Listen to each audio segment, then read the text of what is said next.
June মাস ধরে যন্তর মন্তরের ছবিটা ধীরে ধীরে বদলাতে লাগলো। উইকিপিডিয়ার নথিভুক্ত ঘটনাক্রম আর এনপিআর এর ২০ জুলাইয়ের প্রতিবেদন মেলালে দেখা যায় সিজেপির পাশে এসে দাঁড়ালো ভারতের বাম ছাত্র সংগঠনগুলো এসএফআই, এআইএসএ, এআইএসএফ। দাবি একটাই ছিল না যে নিটের প্রশ্নফাত, সিবিএস এর খাতা মূল্যায়নে অনিয়ম আর সবচেয়ে বড়টা শিক্ষামন্ত্রী ধর্মেন্দ্র প্রধানের পদত্যাগ। মনে করিয়ে দিই প্রেক্ষাপটটা। ৩রা মে নিট পরীক্ষা, প্রায় 22.5 লাখ পরীক্ষার্থী। প্রশ্ন ফাঁসের কারণে 12ই মে বাতিল হয়ে গিয়েছিল। 21 জুন হলো পুনঃপরীক্ষা। কিন্তু ভাবুন তো, যে ছেলেটা বা মেয়েটা 2 বছর ধরে প্রস্তুতি নিয়েছে, একবার পরীক্ষা দিয়ে ফেলেছে, তারপর জানলো সব বাতিল। তার মানে তার মনের অবস্থাটা কি দাঁড়ালো? এনপিআরকে যন্তর মন্তরে বসে 20 বছরের মোহাম্মদ আরশাদ বলেছিলেন ঠিক এই কথাটাই। পুনঃপরীক্ষা দিয়েছি, কিন্তু প্রক্রিয়াটা যে সৎ সেই বিশ্বাসটা আর নেই।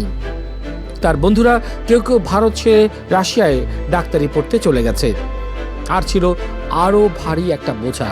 এনপিআরের সেই প্রতিবেদনেই বলা হয়, পুনঃপরীক্ষার ঘোষণার পর স্থানীয় সংবাদ মাধ্যমের খবর অনুযায়ী অন্তত 1 ডজন শিক্ষার্থী আত্মহত্যা করেছে বলে জানা যায়। এখানে আমাদের একটা জিনিস ভেবে দেখা দরকার, এই সংখ্যাটা কোনো সরকারি সমন্বিত হিসাব না, এটা সংবাদ মাধ্যমের রিপোর্ট। কিন্তু সংখ্যাটা যাই হোক, যন্তর মন্তরের মুখগুলো কিন্তু ছিল বাস্তব। দীপকে এনপিআরকে বলেছিলেন যে প্রতিবাদে আসা মানুষের একটা বড় অংশই ছিল অভিভাবক। কেউ কেউ আসেন 10 বছরের সন্তান নিয়ে, বলেন আমার বাচ্চা যখন পরীক্ষায় বসবে তখন যেন ব্যবস্থাটা সৎ থাকে। তবু যন্তর মন্তরের প্রতিবাদটা কখনো কান্নার প্রতিবাদ ছিল না, ছিল সিজেপি এর সুলভ ধারালো ব্যঙ্গের। এনপিআর এর প্রতিবেদনে 2টো দৃশ্যের বর্ণনা আছে, যা না বললেই নয়। এক সন্ধ্যায় প্রতিবাদকারীরা সবাইকে ডাকলো, ডায়াপারে সই করুন, আমরা শিক্ষামন্ত্রীর কাছে পাঠাবো যাতে পরীক্ষার প্রশ্নের লিক বন্ধ হয়। আর জুনের শেষে আমেরিকা থেকে ফিরে খোদ দীপকে এসে বসলেন ধর্নায়। পুনঃপরীক্ষা ফেরত ছাত্রদের ডাকলেন যন্তর মন্তরে। কিন্তু গল্পটা সত্যিকারের মোড় নিল 28 জুন, যেদিন ক্যাম্পে এসে বসলেন এমন একজন যাকে গোটা ভারত চেনে, সোনম ওয়াংচুক। লাদাখের প্রকৌশলী, শিক্ষা সংস্কারক, র্যামন ম্যাগসেসে পুরস্কার বিজয়ী, আর হ্যাঁ, সেই বিখ্যাত ছবি 3 ইডিয়টস সিনেমার সেই র্যাঞ্চোর চরিত্রের বাস্তব অনুপ্রেরণা। মে মাসে তিনি নিজেকে ঘোষণা করেছিলেন অনারারি ককরোচ, সম্মানসূচক আরশোলা।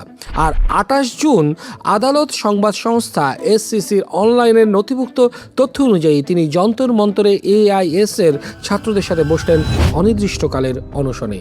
দাবি সেই একটাই, শিক্ষামন্ত্রীর পদত্যাগ।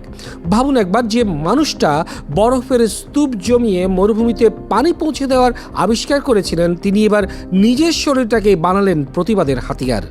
দিন গড়াতে লাগলো আর সরকারের ভাষা হতে থাকলো আরও কড়া।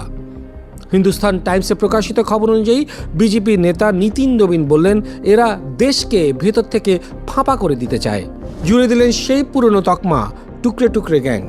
আর দ্য ইন্ডিপেন্ডেন্টের রিপোর্ট অনুযায়ী শিক্ষামন্ত্রী প্রধান এনডিটিভির এক সাক্ষাৎকারে প্রতিবাদীদেরকে ডাকলেন সন্ত্রাসীদের বি টিম।